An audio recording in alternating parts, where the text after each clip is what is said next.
Aquí reposan los restos de un buen amigo, un alto militar norteamericano cuya identidad no debo revelar, al menos por el momento. Él forma parte de la historia que quiero contarle, una historia oscura que usted probablemente no creerá. Pero ese es mi deber, sembrar la duda. Sígame y descubra una historia que jamás fue contada.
Siempre estuvo ahí. El hombre primitivo alzó también la vista hacia ella y sintió curiosidad.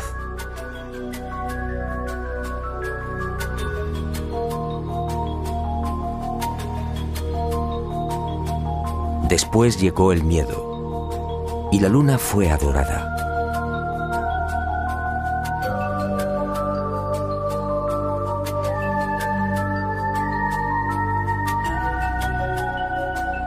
Más adelante los seres humanos la convirtieron en un sueño, a veces bello, a veces terrorífico.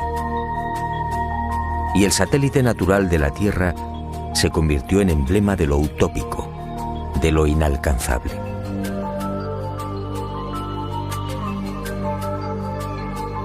Hasta el siglo XX la Luna fue propiedad de poetas y soñadores. Algunos más audaces llegaron incluso a describirla. En el año 499 a.C., el filósofo griego Anaxágoras enseñaba que la Luna es un astro habitado, con infinidad de valles y montañas. Y otro tanto pensaba Demócrito, el creador de la teoría atómica, nacido también en el siglo V a.C. Pitágoras creía igualmente en una luna viva y habitada, y su discípulo Filolao iría más allá, asegurando que nuestro satélite natural se hallaba habitado por seres 15 veces más grandes que los humanos. Y acertó al afirmar que el día lunar equivale a 15 días terrestres. Después llegaron los libros. Plutarco, en el siglo I de nuestra era, describe la Luna como una segunda Tierra. Y con los libros, los viajes. Fue hacia el año 160 después de Cristo cuando el griego Luciano de Samosata escribe el primer viaje a la Luna. En su obra Historia verdadera, una tromba de agua arrastra un barco hasta la superficie lunar. Ariosto, en el Orlando Furioso, asegura que la Luna es un gran valle en el que se encuentra todo lo que hemos perdido en la Tierra: riquezas, coronas, honor y esperanza. En 1638 aparece en Inglaterra El hombre en la Luna, otro libro que causa sensación. Su autor, el obispo Francis Godwin, envía a la Luna al aventurero español Domingo González, con la ayuda de una pareja de gansos amaestrados. Fue con Galileo en el siglo XVII, cuando las viejas ideas de los griegos sobre la Luna empiezan a tomar consistencia. Galileo inventa el telescopio y queda asombrado al contemplar los cráteres y las grandes superficies oscuras que son identificadas con mares. En 1647, John Hevelius traza el primer mapa lunar y lo publica en su libro Selenografía, afirmando que la Luna estaba repleta de ciudades. Entusiasmado con estos descubrimientos, Cyrano de Bergerac publica en 1648 su célebre Viaje a la Luna, un libro asombroso en el que por primera vez se habla de cohetes. Cyrano describe 2 astronaves, una impulsada por la evaporización del rocío, la otra por un cohete de 3 fases. Sería este trabajo justamente el que serviría de inspiración a Julio Verne y a los padres de la astronáutica moderna. En 1671, Querubín de Orleans publica un segundo mapa lunar. El interés del público es tal que en 1865 se publican 6 libros sobre temas espaciales. El más conocido fue sin duda De la Tierra a la Luna, del genial Verne. Y en 1903, el ruso Tsiolkovsky proporciona las pautas que servirían de modelo a la cohetería del siglo XX.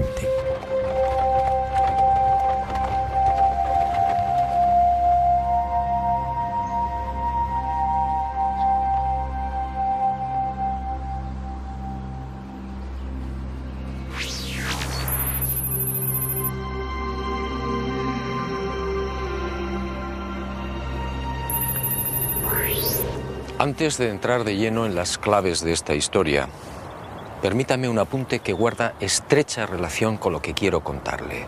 Sígame de nuevo y guárdelo en su memoria.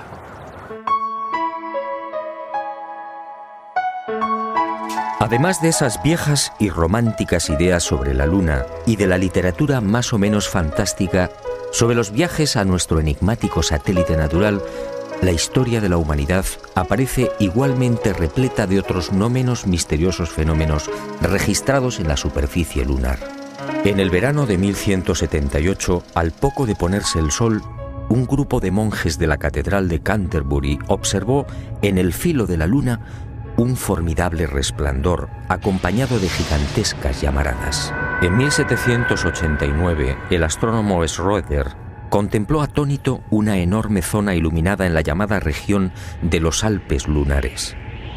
A lo largo de ese año, otros observadores dieron fe de la presencia en la superficie de la Luna de increíbles y desconcertantes luces que se movían entre mares y cráteres. En 1820, el también astrónomo François Arago publicó en los Anales de Química y Física el relato de otra asombrosa observación. Durante un eclipse, toda una formación de luces evolucionó sobre la Luna, manteniendo el orden de vuelo durante los virajes. En 1843, el mencionado astrónomo alemán Johann Schroeder asistió a otro fenómeno para el que tampoco se ha encontrado explicación. Al observar el cráter Linné en el Mar de la Tranquilidad, el científico comprobó algo desconcertante. El citado cráter de unos 7 kilómetros de diámetro cambiaba regularmente de forma. Poco después, para asombro de la comunidad científica, el cráter en cuestión desapareció por completo. ¿Qué había ocurrido? En 1971, Apolo 15 sobrevoló la zona y fotografió Linné. El desconcierto de los astrónomos fue total. El cráter Linné solo tenía 2.700 metros de diámetro y estaba allí. En 1877, el astrónomo inglés Klein fue testigo de otras intensas y rápidas luces que se dirigieron al centro del cráter Platón. Una vez en la caldera, las luces se reunieron formando un triángulo. En 1950, el Dr. Wilkins era testigo de otro suceso aparentemente imposible. En el centro del cráter Aristarchus se encendió de pronto una gran luz, iluminando una amplia región lunar. Grandes llamaradas en la superficie de la Luna, luces en formación.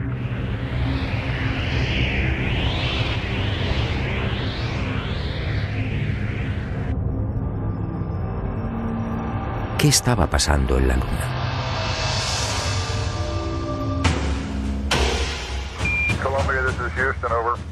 Y en julio de 1969, al fin, el ser humano cumplió su viejo y añorado sueño.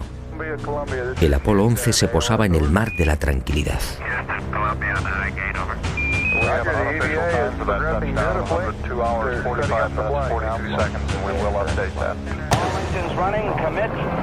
Y el mundo vibró con aquellos primeros y tímidos pasos de Neil Armstrong.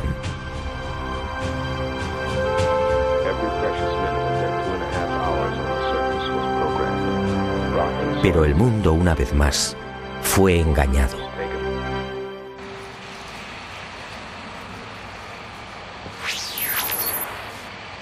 Muchos de los que vivimos aquel histórico y emocionante momento nos hicimos la misma pregunta. ¿Por qué ese obsesivo interés por conquistar la Luna? Fue el alto militar norteamericano al que me he referido y al que desde ahora llamaré Mirlo Rojo, quien años más tarde respondería con una información que me dejó perplejo. Una información secreta que muy pocos conocen. Las nuevas generaciones no saben o no recuerdan. A la Luna se fue a investigar, sí, y se ha dicho también que fue una cuestión de prestigio. Una especie de apuesta entre soviéticos y norteamericanos.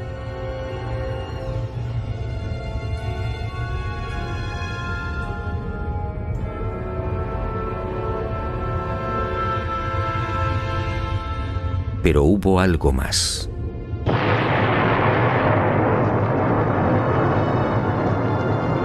En los años 50, tras la amarga experiencia de la Segunda Guerra Mundial, soviéticos y aliados se embarcaron en una loca carrera de armamento. Aquel periodo fue conocido como Guerra Fría. Una peligrosa etapa en la que llegaron a fabricarse 15.000 bombas nucleares y 9.000 misiles intercontinentales.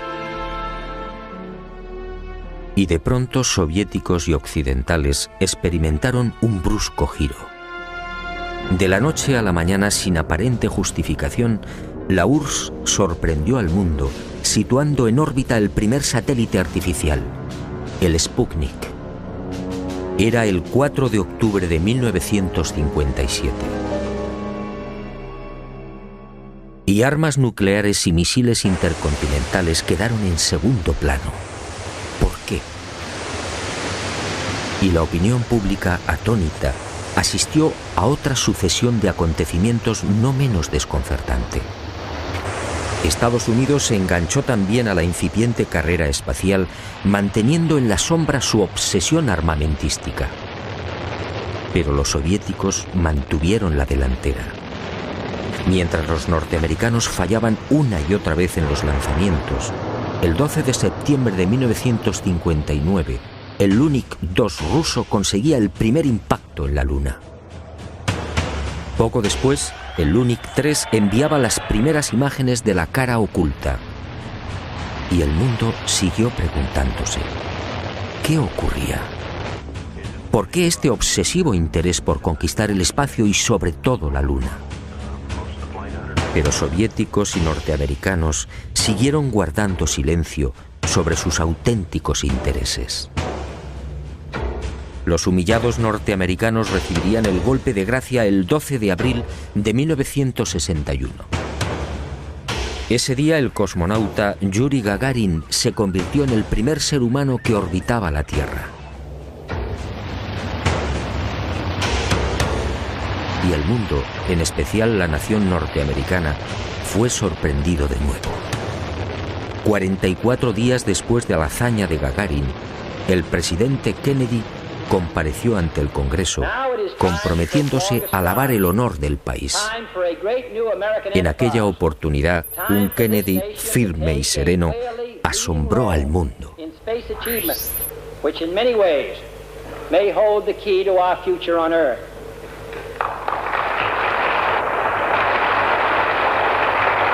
I therefore ask the Congress, above and beyond the increases I have earlier requested for space activities, to provide the funds which are needed to meet the following national goals. First, I believe that this nation should commit itself to achieving the goal, before this decade is out, of landing a man on the moon and returning him safely to the Earth. ¿A qué se debían estas extrañas prisas? ¿Qué estaba ocurriendo? Aparentemente las palabras de Kennedy obedecían a la necesidad de recuperar el prestigio y la hegemonía militar. Y era cierto en parte. La verdad era otra. La verdad llegaría años más tarde y de la mano de Mirlo Rojo. Él confió en mí y me hizo partícipe de su gran secreto. Un secreto tan espectacular como diabólico.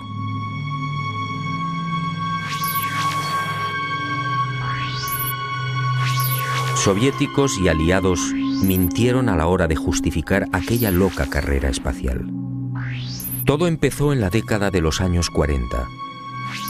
En esas fechas, las intensas oleadas ovni registradas en el mundo pusieron en máxima alerta a los militares soviéticos y aliados. Para ellos estaba claro: aquellos objetos pertenecían a civilizaciones no humanas, civilizaciones muy avanzadas. El mundo nunca lo supo. Aquellos miles de avistamientos fueron la gran razón que impulsó a los militares al referido y brusco giro en la carrera armamentística, y concibieron la necesidad de fortalecer los sistemas defensivos, concediendo absoluta prioridad al espacio. Los militares no eran ajenos a los extraños fenómenos luminosos que se registraban en la Luna y que venían reportando los astrónomos. Y desde los años 50, tanto Estados Unidos como la antigua URSS redactaron planes concretos para pisar el satélite natural y establecer bases que, según ellos, pudieran controlar y contrarrestar la presencia de estas astronaves no humanas. Horizon fue uno de estos proyectos diseñado en secreto por el Pentágono. Ni siquiera Kennedy tuvo conocimiento del gran plan. Sencillamente fue engañado. Y consideró de buena fe que los Estados Unidos deberían ser los primeros en ese supuesto desafío técnico y científico. Según Mirlo Rojo, la campaña de intoxicación desplegada por las diferentes agencias gubernamentales norteamericanas y los servicios de inteligencia hizo el resto. Kennedy y la opinión pública mordieron el anzuelo. En la noche del 24 al 25 de julio de 1955 se produjo un nuevo incidente ovni que aceleraría los planes de los militares. Esa noche los observatorios astronómicos de Leningrado y Monte Palomar descubrieron un gigantesco cilindro a 500 kilómetros de la Tierra, orbitando a 30.000 kilómetros por hora. El objeto tenía más de 10 kilómetros de longitud. Días después, soviéticos, norteamericanos, franceses e ingleses se reunían en secreto en Ginebra, confirmando sus temores. Aquella formidable máquina, obviamente, no era humana. Pero ocurrió algo imprevisto. Los soviéticos no aceptaron los consejos y directrices de los militares aliados para establecer un proyecto conjunto en el control del espacio. Y el 4 de octubre de 1957, ante la sorpresa del mundo y la irritación de los aliados, tomaron la delantera con el ya referido lanzamiento del Sputnik.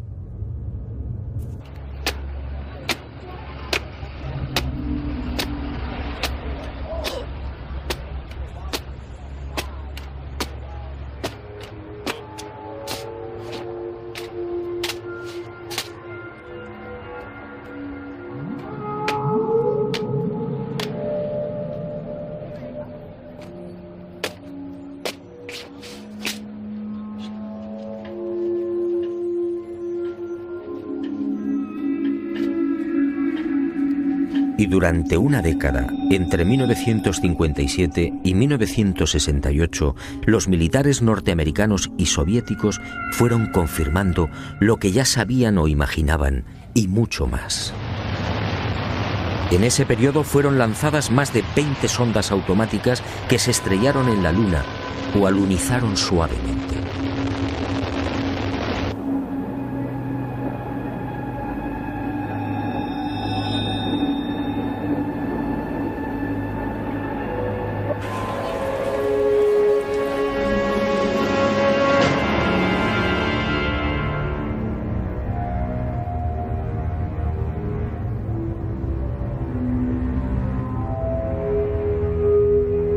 En total, sin contar las imágenes obtenidas por la URSS, la NASA recibió 230.000 fotografías del satélite natural. La Luna fue fotografiada en su totalidad y a muy diferentes alturas. Pero los militares que controlaban y controlan la Agencia Espacial Norteamericana no dieron a conocer muchas de esas imágenes. ¿Por qué? ¿Qué mostraban?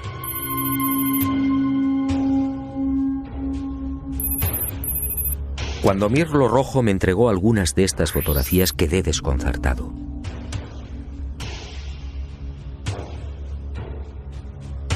Se trataba de imágenes altamente confidenciales, jamás divulgadas.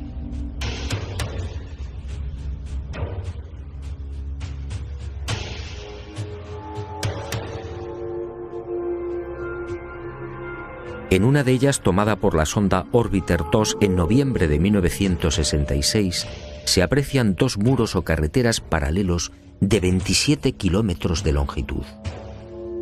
Cada una de estas construcciones totalmente artificiales tiene una anchura aproximada de 450 metros. En el muro o carretera de la derecha se aprecia incluso un curioso detalle. La construcción ha sido alterada rompiendo la impecable línea recta con una curva de 1000 metros. En otra de las fotografías, los militares norteamericanos descubrieron lo que llamaron la Gran Presa, una no menos enigmática construcción de 5 kilómetros de longitud al norte del Mare Imbrium. El 19 de noviembre de 1966, la misma Orbiter 2 captaba a 48 kilómetros de altura y sobre el Mar de la Tranquilidad otra extraña formación. En esta ocasión se trataba de enormes pilares o monolitos perfectamente alineados de 3 en fondo. En total, 30 obeliscos de idéntica altura. Aquello obviamente no podía ser una formación natural. En total, según mi confidente, NASA terminó censurando 900 fotografías. Todas ellas pasaron directamente a los archivos del Pentágono. En ellas se distinguen grandes plataformas, posibles ruinas de edificios o ciudades, carreteras y gigantescas cúpulas. Las sospechas de los militares en efecto se cumplieron y prosiguieron con el plan previsto.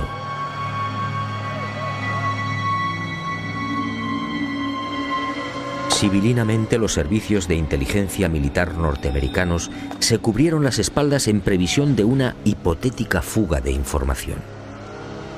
Para ello, utilizando a NASA como pantalla, propiciaron la redacción de un informe que los eximiera moral y jurídicamente de cualquier responsabilidad en caso de ocultamiento.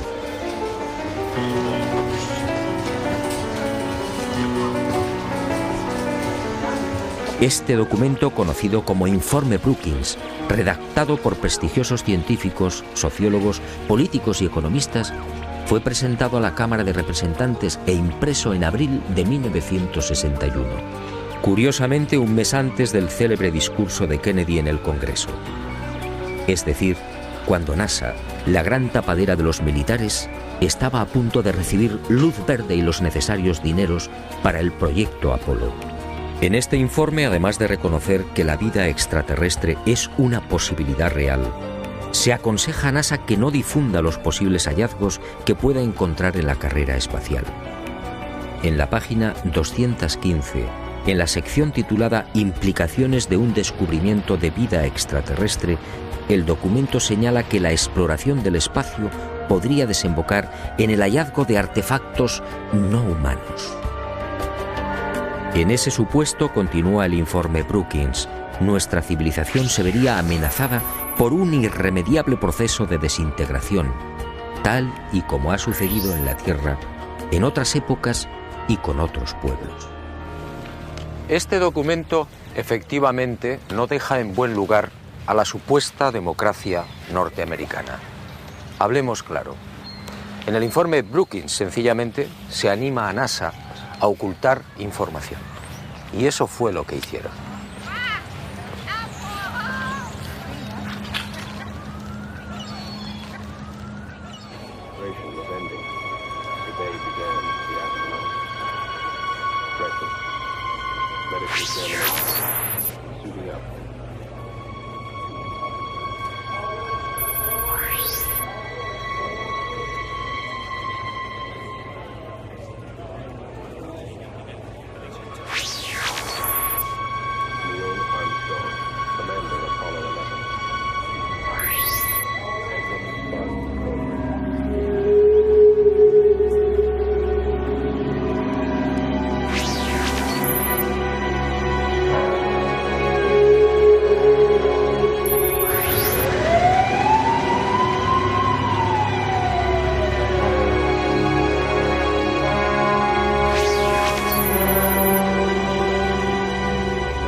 En el viaje de ida hacia la Luna, el Apolo 11 vivió una primera experiencia que también fue silenciada.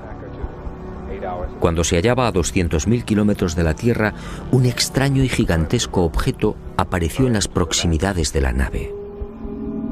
Los astronautas lo describieron como una formidable L, algo similar a una maleta abierta, aunque en ocasiones cambiaba de forma, adoptando la figura de un cilindro. La noticia se filtró a la prensa, pero NASA, fiel a su consigna de ocultamiento, zanjó el asunto con una explicación tan absurda como insostenible. Lo observado por el Apolo 11 solo era el sobrealimentador del cohete Saturno IV. Absurdo, sí, porque en esos momentos la referida fase del cohete se encontraba a 10.800 kilómetros del Apolo. Pero las mentiras de NASA apenas habían empezado. A casi 380.000 kilómetros de la Tierra, muy cerca ya de la superficie lunar, el Apolo descubrió otras luces que volaban en formación.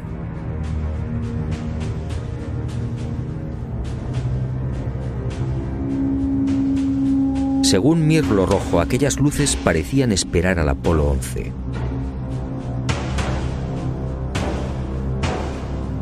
Eran muy brillantes y volaban en perfecta formación.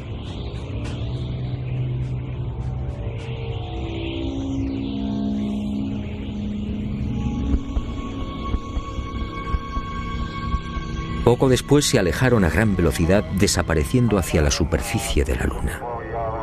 Los astronautas tenían razón. Aquello parecía un recibimiento. Pero lo más espectacular estaba por llegar.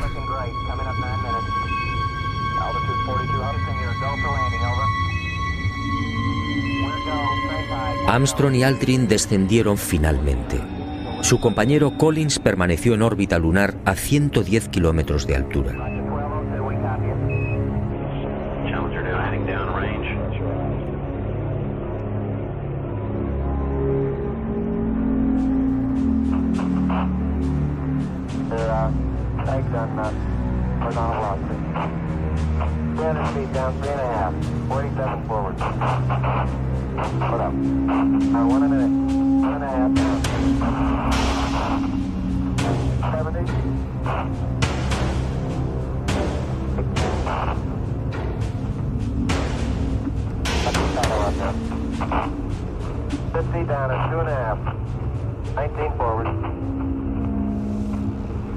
Altitude, velocity, light. 3.5 down. 220 feet.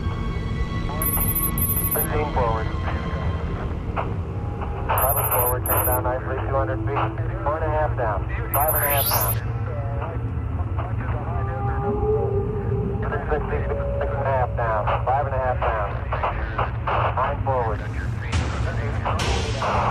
Good. 620 feet.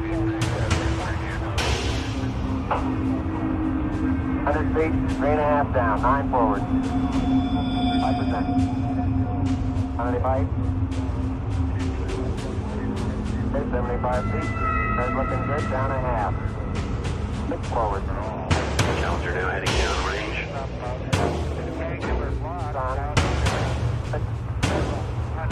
Y al poco de aquel histórico alunizaje, Armstrong y Aldrin volvieron a sobresaltarse.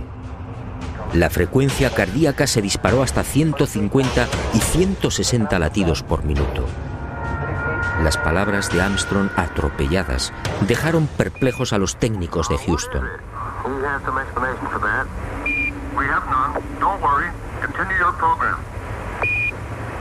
Oh boy, it's really something simply fantastic here. You couldn't ever imagine this. Roger, we know about that. Could you go the other way? Go back the other way. Well, that's kind of rich and pretty spectacular. My God, what is that there? That's hollow. What the hell is that? Go tango, tango. There's kind of light there now. Al otro lado del cráter, existente a poco más de 60 metros del Águila, habían aparecido unas naves y unos seres, objetos en forma de disco y perfectamente alineados sobre el terreno. Y junto a ellos varios seres muy altos, con trajes blancos y ajustados. Cuando los astronautas, obedeciendo las insistentes órdenes de Houston, trataron de filmar, objetos y seres desaparecieron.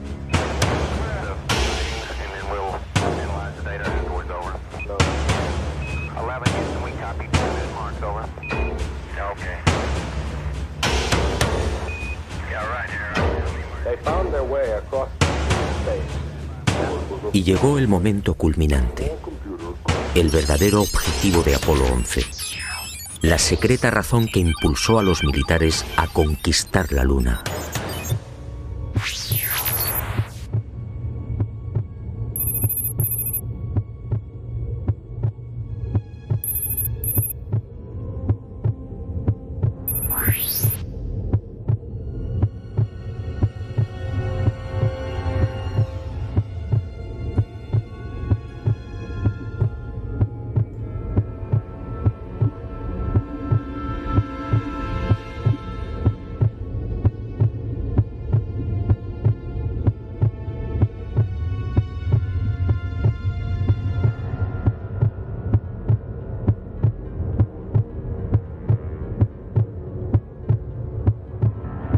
Esta fue la verdad, la única y secreta verdad.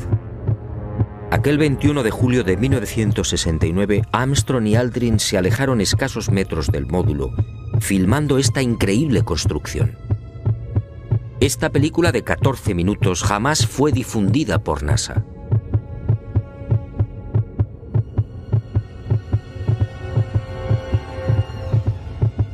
Mirlo Rojo fue uno de los pocos norteamericanos que tuvo acceso a ella. A escasos metros, sí, del Águila. Y no fue casualidad. Todo estaba minuciosamente programado.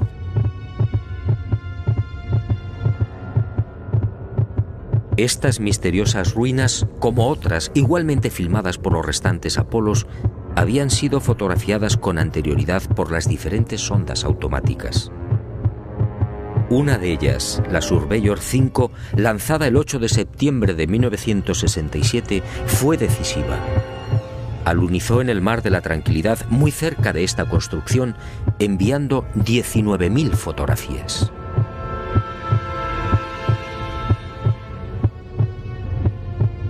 Edificios en ruinas.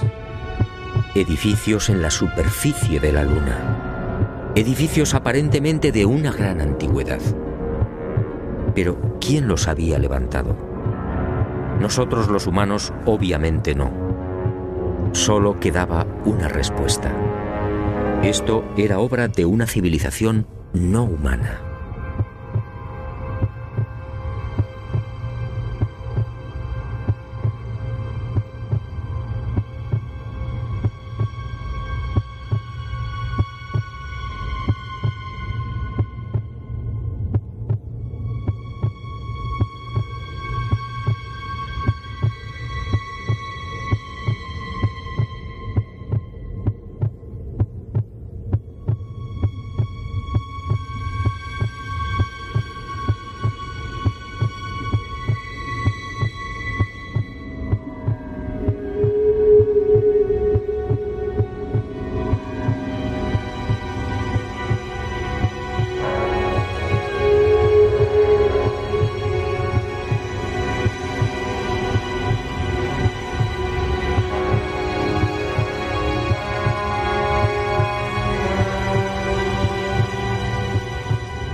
Los militares habían satisfecho la primera parte de su diabólico plan.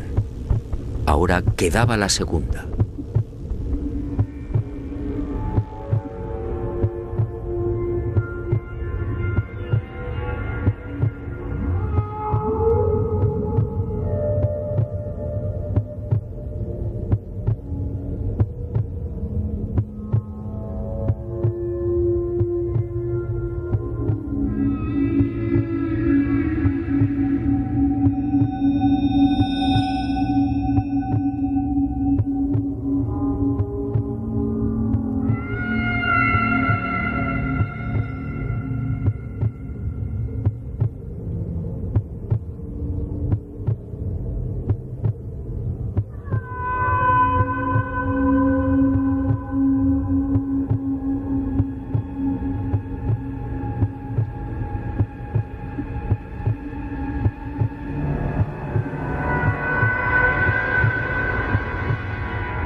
Según mi confidente, los astronautas procedieron a lo programado. Recogieron muestras de los muros, tomaron medidas y se retiraron.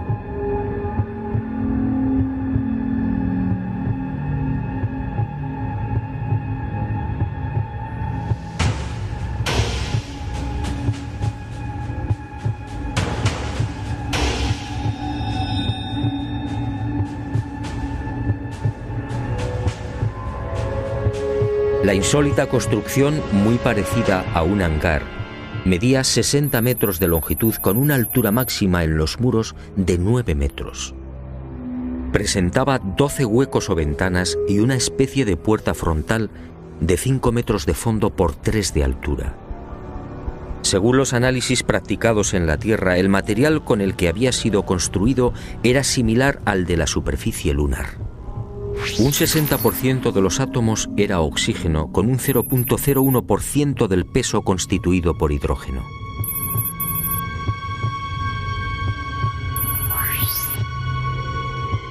Las paredes se hallaban muy erosionadas. Esta circunstancia, dado que en la Luna no existe prácticamente atmósfera, hizo pensar a los militares que el edificio en cuestión podía tener varios miles de años.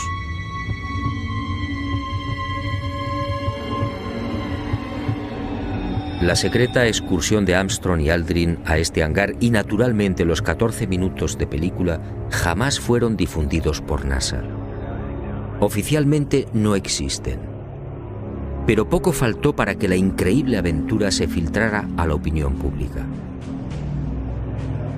Todo se debió a un error de NASA que permitió la publicación en aquel 21 de julio de una escueta e incomprensible noticia.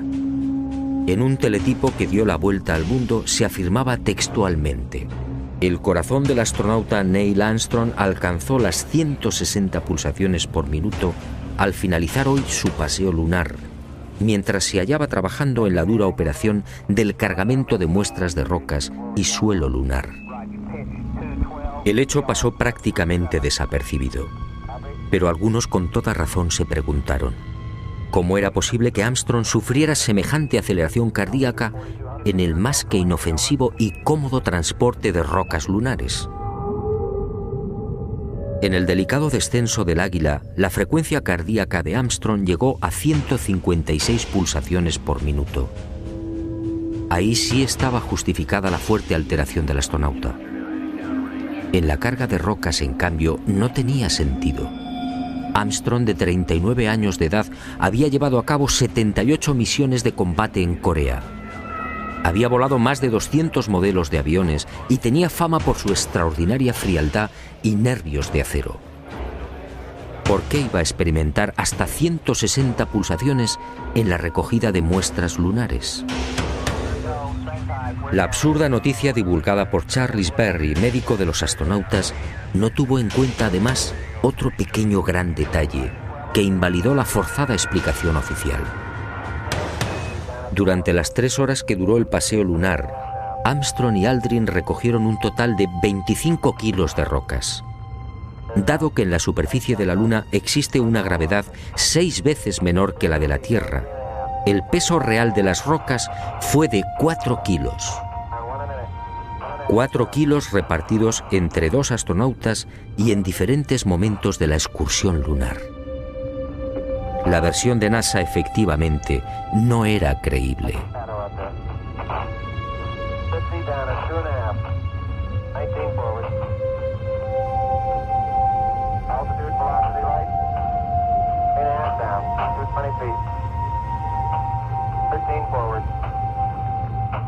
Una vez más, mintieron. No fue el insignificante peso de las rocas lo que precipitó el corazón de Armstrong. Fue la visión de aquel edificio.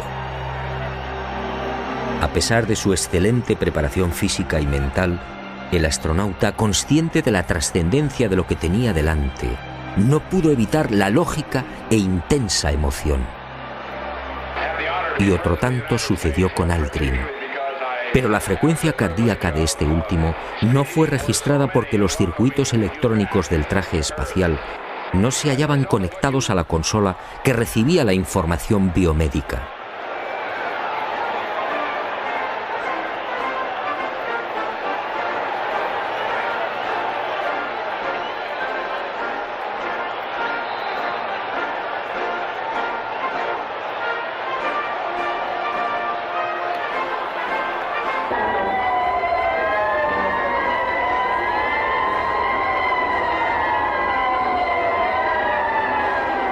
Los hombres del planeta Tierra posaron aquí su pie por primera vez.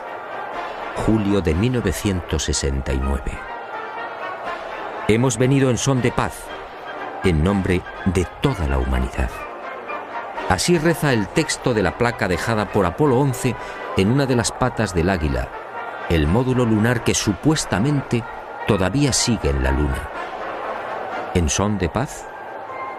Nueva mentira de NASA y de sus propietarios, los militares norteamericanos.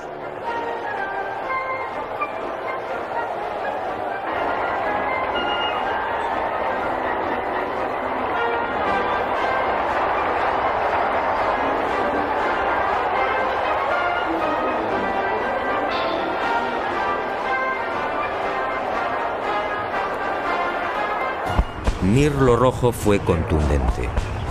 Hasta diciembre de 1972, fecha en la que se interrumpe el proyecto Apolo, otras 5 naves volaron a la Luna.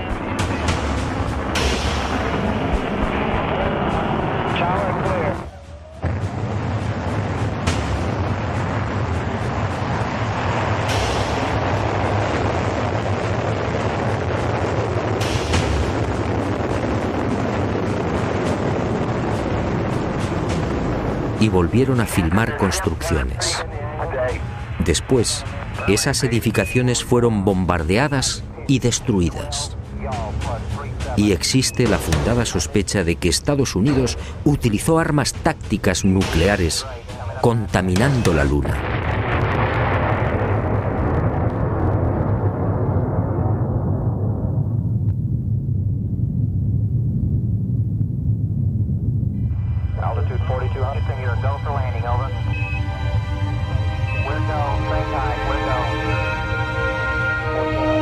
Así se cerró la segunda fase del diabólico plan.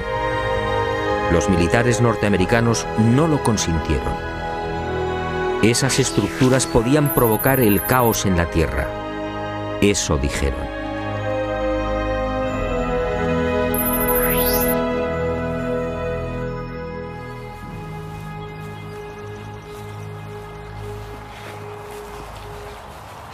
Sí, amigo. En los restantes Apolo sucedieron muchas cosas, cosas extrañas y secretas. Pero esa es otra historia que quizá algún día me decida a contar, suponiendo, claro está, que siga vivo. Por cierto, desde aquel diciembre del 72 han transcurrido más de 30 años. ¿Estamos pensando lo mismo? ¿Por qué nunca se volvió a la Luna?